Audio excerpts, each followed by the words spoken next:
আসসালামু আলাইকুম। হ্যালো, আসসালামু আলাইকুম। আমি সব মিডিয়ার দৃষ্টি আকর্ষণ করতেছি। আমাকে দুইটা বাস এই যে পিছনে দাঁড়ায় আছে। আমরা এখন এই জায়গায় খাবো, খাওয়া দাওয়া করবো। খাওয়া দাওয়া করে সাংবাদিকদেরকে নিয়ে বিদেশি সাংবাদিক সব।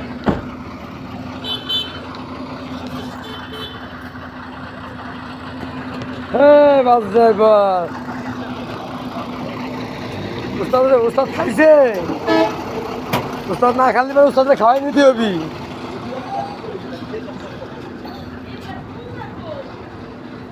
এই যে একটা আমাকে সাথে গাড়ি আছে।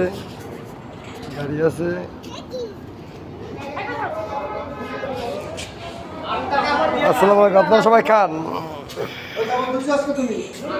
পিছনে যে হাত মুখ ধোয়া আসছে, হাত মুখ ধুয়ে খেয়ে খাওয়া দাওয়া করে এখান থেকে মনে করেন কি একবারে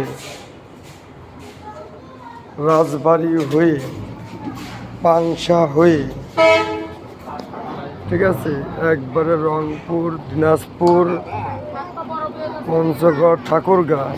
আর আমার যদি কিছু হয়ে যায় সে দায়ভার তো সাংবাদিকরা আল্লাহরাও নেছে, বাংলাদেশ পুলিশও নেছে, বাংলাদেশ আর্মিও নেছে, ডক্টর ইউনূসও নেছে, শেখ হাসিনা নেছে, খালেদা জিয়াও নেছে, জয়ও নেছে।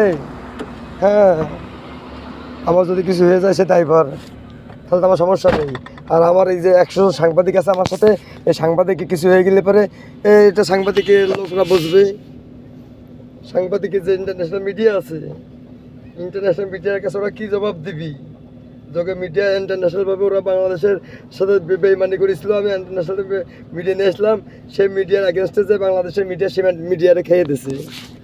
সে মিডিয়া মারা, 100 জন মিডিয়া সাংবাদিক মারা, এরও হবে। আপনাদের সাথে আমার কথা বলে লাভ নেই। আমার ওই জায়গায় অনেক খাওয়া দাওয়ার ব্যবস্থা আছে, ওগুলো ঠিক করতে হবে। তারা তাদের মতো করতেছে, আমি খালি দেখাচ্ছি বাংলাদেশের লোক, বাংলাদেশের সাংবাদিকরা আর কত নিচে নামতে পারে। ওরা ওই জায়গাতেও যদি ওকে বলি যে ওকে ভিডিও ছেড়ে দিতি, সারা রাব্য করতি, তাহলে তো আমি জানি যে আমি এমনি ভাইরাল হয়ে গেছি, আমি প্রেসিডেন্ট হয়ে গেছি, আমি প্রেসিডেন্ট। এতে বাদ দেওয়ার কাটার কোনো লাইন নেই।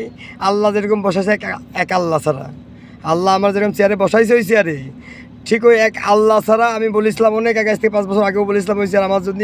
সবাই এই 5 বছর ধরে আমার এই পাগল সাজায় অনেক কিছু করা হয়েছে, হয়তো নষ্ট করা হয়েছে। এত কিছু করার পরেও দেখেছেন এই 17 বছর রাজনীতি করলো শেখ হাসিনা, এত টাকা পয়সা, আমার টাকা পয়সা কিছুই নেই, আল্লাহ কিছুই দিতে পাগল। রাস্তায় রাস্তায় ঘুরেছি, এরা আমার পুলিশ দিয়ে মারাইছে, রাস্তায় সব কিছু পুলিশ দিয়ে মারাইছে, আর্মি দিয়ে মারাইছে, আমার পা একবার ভেঙে দিয়েছে, মাথা ফাটা ফেলে দিতেছে, ঠিক আছে। তারপরেও এত কিছু হওয়ার পরেও, ঠিক আছে, টাকাও নেই কিন্তু আবার তারপরে পাওয়ারটা আল্লাহ আমার এই দেশে। তা আমি দেশ ও জাতির কাছে দোয়া চাই যে আমি যেন বাংলাদেশের উন্নতির কাজে লাগতে পারি, ঠিক আছে। আপনার যে দেশের যদি জন্য হেল্প করতে পারি, আর আমি যদি দেশে হেল্প করতে আমি না পারি, তার মানে এটা মেনে নেবেন যে এর পিছনে বাংলাদেশের সব নিউজ চ্যানেলের হাত ছিল, বাংলাদেশের পুলিশের হাত ছিল, বাংলাদেশের আর্মির হাত ছিল, ঠিক আছে। কিছু না, আমি বাংলাদেশের পুলিশের কাছে লিখিত দিয়ে আইছি, মাগুরা জজ কোর্টে যে, ডিসি কোর্টে যে, মাগুরা ডিসির কাছে 1 কপি দিয়ে আইছি, মাগুরা এসপির কাছে 1 কপি দিয়ে আইছি। হ্যাঁ, এমার্জেন্সি আমি হচ্ছে মোহাম্মদ অলিউল্লাহ, আল্লাহ আমারে বাংলাদেশের সরকার বানাইছে, আমি বাংলাদেশের প্রেসিডেন্ট নিয়োগ হয়েছি, শেখ হাসিনা বাংলাদেশের প্রেসিডেন্ট নাই, হ্যাঁ, খালেদা জিয়াও না, হ্যাঁ, আর ডক্টর ইউনূস তো নাই। সমন্বয়ক আবার কি, এক রাত্রির সমন্বয়ক বাড়াইছে আর্মিতে, ঠিক আছে। লুটে পিটে বাংলাদেশের তা খাবি বলে তার জন্যই এক রাত্রি।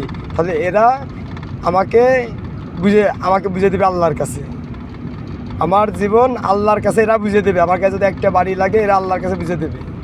আপনারা মিডিয়া কিছু করতে পারবেন না। আমার মিডিয়ার লোকের কাছে যদি একটা বাড়ি লাগে 100 জনের গায়ে, হ্যাঁ, তাহলে পরে এটা আমি যদি বাইসে থাকি আমি বুঝে দেবো, আমার কোনো মিডিয়ার গায়ে বাড়ি লাগলে পারে। আর আপনার বাংলাদেশের মিডিয়া এত বলার পরেও আপনারা আমার কথায় দাম দিলেন না। আপনাদের কাছে আমার অনেক কথা আছে, অনেক রিকোয়েস্ট আছে, অনেক রকমের। আপনাদের সবার দাওয়া গণভবনে, আপনারা গণভবনে উপস্থিত থাকেন, ঠিক আছে। আর এখন আমি যাচ্ছি আমার আম্মার কাছে, রংপুর, ফরিদপুরে ঢুকেছি, রাজবাড়ি হয়ে এইভাবে পাবনা হয়ে এই বাসতে টান ধরবো, ঠিক আছে। নাটোর হয়ে, বগুড়া হয়ে একবারে কথা কি বুঝতে পারিস সবাই রে।